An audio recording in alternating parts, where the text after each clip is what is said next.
여러분, 두 번째로 2항과 3항을 보시면 영감이라는 단어가 사용되는 것을 볼 수 있습니다. 우리가 좀 전에 보았던 성경 66권은 하나님의 영감으로 된 것이고 또 외경은 하나님의 영감으로 된 것이 아니라는 것이죠. 여러분, 이 영감이라는 표현은 성경에서 나온 것인데요. 디모데전서 3장 16절에 보면 모든 성경은 하나님의 무엇으로 된 것이다? 감동으로 된 것이다, 이렇게 말씀하죠. 그리고 베드로후서 1장 20절 21절에서도 성경은 성령의 감동하심으로 된 것이다, 이렇게 말씀하고 있습니다. 여기에서 감동으로 번역된 단어는 하나님에 의해 불어넣음을 받은 이라는 뜻입니다.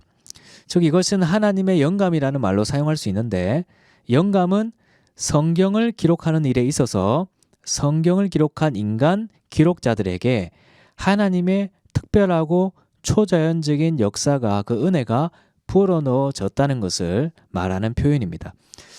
이에 대해 워필드가 다음과 같이 말했는데요. 영감은 성령께서 성경 기록자들에 대해 행사하시는 특별하고 초자연적인 영향이다, 이렇게 말했습니다.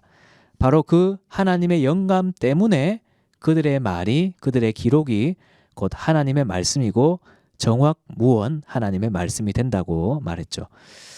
여러분, 이렇게 하나님의 특별하고 초자연적인 역사인 이 영감을 통해 이 성경이 기록이 되었는데, 이 영감에 대해서는 세 가지의 용어로 설명할 수 있습니다.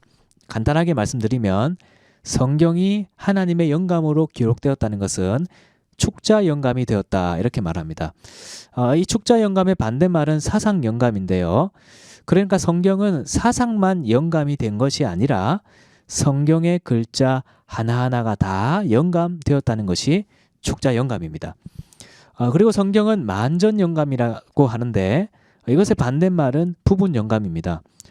그러니까 성경은 어떤 부분만 영감된 것이 아니라 성경 전체가 하나님의 영감으로 기록된 말씀이라는 거고요. 그리고 마지막으로 성경은 유기적으로 영감된 말씀이다, 이렇게 하는데 이것의 반대말은 기계적 영감입니다.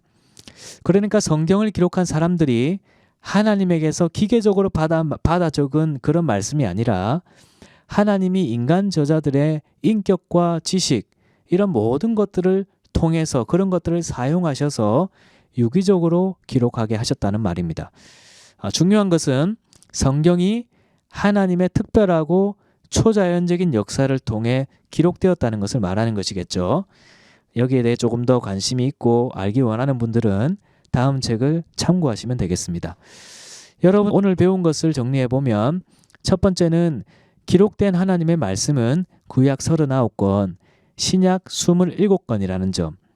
이것은 결국 외경을 정경이라고 말하는 로마 카톨릭의 주장이 잘못된 것임을 말하는 것이고요. 두 번째로 성경은 하나님의 특별하고 초자연적인 역사, 즉 하나님의 영감으로 기록된 것임을 배웠습니다.